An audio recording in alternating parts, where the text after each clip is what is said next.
जय भीम। नमस्कार, आदाब, सत श्री अकाल।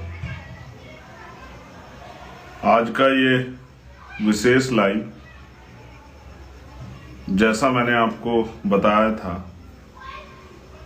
सुबह सूचना भी दी थी कि मैं 7 बजे मेरी इंस्टाग्राम आईडी पे लाइव आऊंगा और आपसे जुड़ के कल की होने वाली रैली और 15 मार्च जो विशेष दिन है मेरे लिए, उसके लिए अपनी बात रखूंगा। मैं इस लाइव से जुड़े सभी साथियों का बहुत बहुत धन्यवाद करता हूं और अपनी बात को शुरू करने से पहले समय समय पे भारत की धरती पे जन्मे सभी संतों, गुरुओं, महापुरुषों, वीरांगनाओं और जिसने भी बहुजन आंदोलन को आगे बढ़ाने के लिए अपना छोटा सा भी योगदान दिया, मैं उन सबको नमन करता हूं और उनका धन्यवाद करता हूं। सम्मानित भाइयों बहनों, आज का जो लाइव है उसका विषय जो जानकारी थी उसमें हम लोगों ने दे दिया था कि कल 15 मार्च है। 15 मार्च दो तरह से बहुत अहमियत रखता है मेरी जिंदगी में। पहला, जिनको मैं गुरु मानता हूं, माननीय काशीराम साहब, उनकी जयंती है, उनकी जन्मतिथि 15 मार्च है 1934। और दूसरा, आजाद समाज पार्टी काशीराम, जो हमारी राजनीतिक पार्टी है जिसका मैं एक सिपाही हूं, उसके स्थापना दिवस भी हमने माननीय काशीराम साहब के जयंती वाले दिन की थी 2020 में, उसका चौथा स्थापना दिवस भी। उसके साथ साथ कल हम लोगों ने एक रैली जो है वो नगीना हिंदू इंटर कॉलेज में रखी है माननीय काशीराम साहब का जन्मदिन मनाने के लिए और अपनी पार्टी का स्थापना दिवस मनाने के लिए। मेरे पास सोशल मीडिया एक हथियार है जिसके जरिए मैं अपनी बात को, क्योंकि हमें कैडर में सिखाया गया कि व्यक्ति राज नहीं करता, विचार राज करता है। जो अपने विचार को ज्यादा लोगों तक पहुंचाकर उस विचार पर लोगों को तैयार कर लेता है, सहमत कर लेता है, वही लोकतंत्र में जिनके पास बहुमत होता है उन्हीं का शासन आता है। तो मैं इसलिए आज का जो मेरा लाइव है वो पहला, आप सबको, सब देशवासियों को, दुनिया में काशीराम साहब को मानने वाले सभी उनके अनुयायियों की जयंती की हार्दिक बधाई देने के लिए और पूरी दुनिया में रहने वाले आजाद समाज पार्टी काशीराम भीम आर्मी के समर्थक साथियों को, जो देश भर में रहते हैं उनको भी और जो देश से बाहर रहते हैं, जो समय समय पे कभी अपने हौसलों से, कभी मुझे समझा के, मार्गदर्शन करके और कभी कभी मेरे कहे पर दुनिया में आंदोलन करके, जैसे हाथरस के इशू पे गया था, मेरी ताकत को बढ़ाने वाले मेरे उन सभी बड़े भाइयों को, अपने संतों, गुरुओं, महापुरुषों को जो वहां रहते हैं, उनको भी मैं इस बात की बधाई देता हूं कि आपका छोटा सा दल वो काफी बड़ा हो गया, उसकी पहचान हो गई है।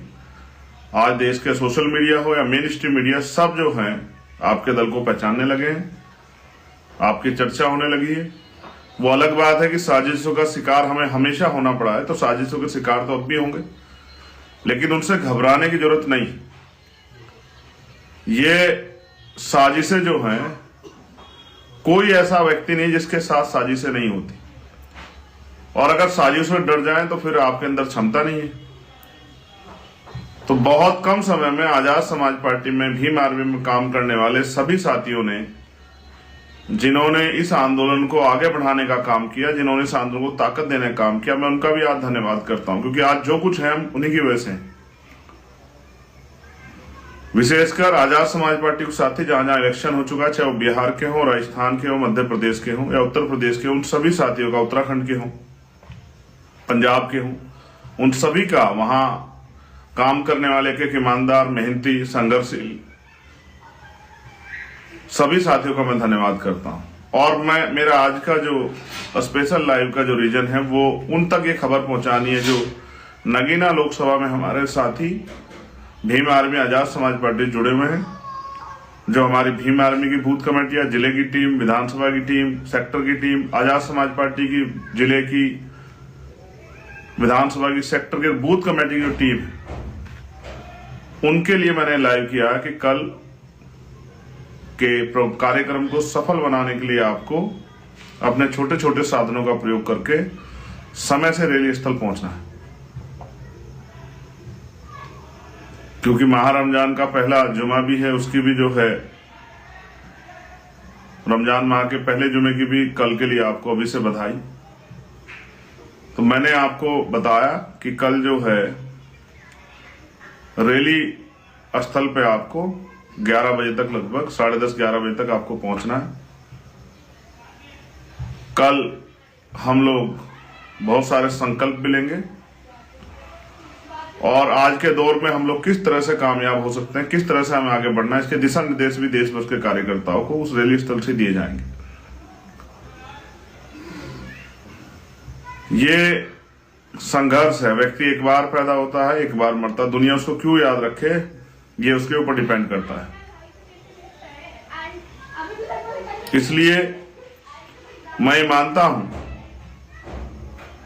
कि जैसे बाबा साहब अम्बेडकर ने कहा था कि तमाम तरह के आरोप, तमाम तरह के अपमान, अन्याय, चुन जाति सह के मैं इस कारवा को यहां तक लेके आ पाया हूं। अगर आप उसको आगे नहीं बढ़ा सकते तो उसको पीछे मत जाने देना। और उन्होंने ये भी कहा 18 मार्च 1956 को जब उन्होंने भाषण दिया आगरा में कि मुझे मेरे पढ़े लिखे लोगों ने धोखा दिया, उसके साथ साथ उन्होंने ये भी कहा कि अब मैं बूढ़ा हो चला हूं, बीमार रहता हूं, मैं जब चारों तरफ अपने देखता हूं तो कोई ऐसा नहीं दिखाई देता जो इस आंदोलन को आगे बढ़ा सके। मैं जो कुछ करना चाहता था उसका बहुत कम कार्य अभी कर पाया हूं। अगर कोई इस तंबू का बंबू बनके, इस आंदोलन रूपी तंबू का बंबू बनके कोई नौजवान अगर इसको आगे बढ़ाने का काम करे तो मैं भी चैन से मर सकूं, ये बात डॉक्टर बाबा साहब अम्बेडकर ने कही। और जब इस बात को माननीय काशीराम साहब ने समझा तो उन्होंने इस आंदोलन को चलाया और अब जेले काट के, मुकदमा झेल के भीम आर्मी आजाद समाज पार्टी के साथी लाठियां खा के, अपमान सह के, आरोप सह के, उसी समाज से भी और विरोधियों के भी आरोप अपमान सह के इस आंदोलन को चलाने का काम कर रहे हैं। क्योंकि साहब भी कहते थे कि जिस समाज की हम लड़ाई लड़ रहे हैं वो समाज अगर समझदार होता तो अपने आप ही आंदोलन को कामयाब कर लेता, उनको किसी डॉक्टर बाबा साहब अम्बेडकर, काशीराम की जरूरत नहीं पड़ती। इसलिए जब आप उनके बीच में उनको समझाने जाओगे वो आप पे आरोप भी लगाएंगे, वो आपका अपमान भी करेंगे, हो सकता है वो आपको के साथ झगड़ा भी कर दें, लेकिन आपको इन चीजों से घबराना नहीं है। आंदोलन, परिवर्तन एक सतत प्रक्रिया है, इसको आपको लगातार जारी रखना है। तो मैं ये समझता हूं कि इस देश में संविधान के जरिए संभव हुआ कि पाल, प्रजापति, कश्यप, सैनी, मौर्य, शाक्य, कुशवाहा, जाट, गुर्जर, लुनिया, चौहान, राजभर, निषाद, सैन, विश्वकर्मा, चमार, वाल्मीकि, पासी, धोबी, कोरी, खटीक, डोम, तमाम शेड्यूल कास्ट, बैकवर्ड की जातियों को, आदिवासियों को, देश की सभी महिलाओं को अगर कुर्सी में बैठने का अधिकार कहीं से मिला है तो वो भारत के संविधान से मिला है। और लगातार भारतीय जनता पार्टी उस संविधान को, पहले आरएसएस, फिर जनसंघ और फिर भारतीय जनता पार्टी के जरिए उस संविधान को खतरा पहुंचाने का लगातार प्रयास जो है किया गया है। हम उनके अनुयायी होने के नाते हमारी जिम्मेदारी है कि हम उनके आंदोलन को कामयाब करें, आगे बढ़ाने का काम करें। तो मेरी बस आपसे कल के लिए अपील है, नगीना लोकसभा के जो हमारे साथी हैं, कार्यकर्ता, पदाधिकारी हैं, मेरी भाई बहन और मेरी माए, मेरे नौजवान साथियों, सम्मानित जो सीनियर है हमारे, मैं उनसे अपील करूंगा कल वो 11 बजे आए और अपनी रैली को सफल कराएं। जो बूथ के हमारे पदाधिकारी हैं, सब लोगों तक आप जानते हैं कि आर्थिक स्थिति अच्छी ना होने के कारण ज्यादा साधन की व्यवस्था नहीं हो पाई है। तो मैं आपसे अपील करूंगा कि अपने छोटे छोटे साधनों से आप आए, और मैं जो मोटरसाइकिल पे साथी आएंगे उनसे अपील करूंगा कि वो हेलमेट लगा के आए। ये मेरी विशेषकर अपील है आप लोगों से, क्योंकि मैं जीवन को के मूल्य को समझता हूं। जिंदगी कितनी कीमती है, तो एक बार मिलती है। जब हम किसी दुर्घटना का शिकार हो जाते हैं तो हमारी माँ को, हमारी बहन को, हमारे बच्चों को, हमारी पत्नी को, हमारे परिवार को, हमारे पिता को बहुत दुख तकलीफें होती हैं, जिसको हम नहीं समझ पाते, क्योंकि हमारा जीवन तो समाप्त हो जाता है हमारी छोटी सी गलती की वजह से, लापरवाही की वजह से। इसलिए मैं आपसे अपील कर रहा हूं कि आप हेलमेट पहना करें। हेलमेट बहुत जरूरी है। मैं आपसे अपील भी करूंगा कि क्योंकि यही एक साधन है आपको तक मेरी बात पहुंचाने का, आप ज्यादा से ज्यादा लोगों तक ये बात पहुंचाने का काम करें। और जो देश भर में हमारे साथी रहते हैं उनसे भी अपील है कि अब चुनाव तैयार हो गया है, शुरू हो गया है, तो आप भी आए, पहुंचे और आके अपना योगदान जो है इस संघर्ष में आवाज बनाने की, अपनी आवाज को पार्लियामेंट भेजने का जो संघर्ष है, देश भर में जो हमारे कार्यकर्ता हैं, जो अच्छे वक्ता हैं, जिम्मेदार लोग हैं, काम करते हैं, उनको सबसे मेरी अपील है कि वो, उनका समय हो गया कि वो आए और आके अपने चुनाव को संभालें और नगीना लोकसभा के साथियों को तैयार करने में मदद कराएं।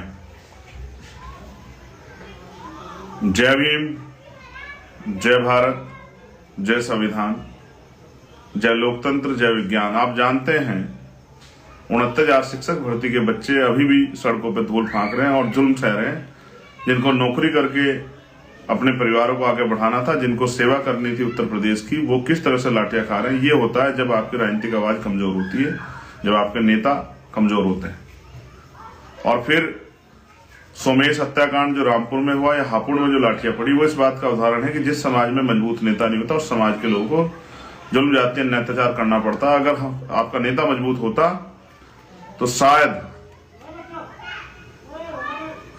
जो है पुलिस या प्रशासन जुल्म करने से पहले कई बार सोचता।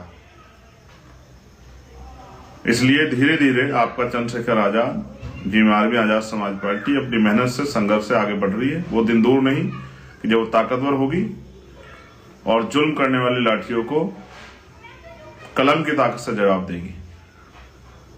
जिस तरह से अपराध जो है उत्तर प्रदेश या देश के बहुत सारे कोनों में बढ़ रहा है, वो उसका सबसे बड़ा उदाहरण है कि सत्ता निरंकुश हो चुकी है। जो साथी वहां काम कर रहे हैं, मैं उन सबका भी बहुत धन्यवाद करता हूं, जो साथी वहां के काम कर रहे हैं। नीचे से आम कार्यकर्ता लेकर पदाधिकारी का मैं धन्यवाद करता हूं। और मैं पुनः आपसे कहता हूं कि रख हौसला, मंजर भी आएगा, प्यासे के पास चलकर समंदर भी आएगा। यूं थक हार कर ना बैठ मंजिले मुसाफिर, मंजिल भी मिलेगी और मिलने का मजा भी आएगा। मैं अकेला ही चला था जाने में मंजिल, लोग मिलते गए और कारवा बनता गया। ये कारवा बहुत दूर तक जाएगा और इस कारवा की शक्ति से बहुजन समाज अपने आप को गौरवान्वित महसूस करेगा, ऐसा मेरा विश्वास है। बहुत बहुत धन्यवाद।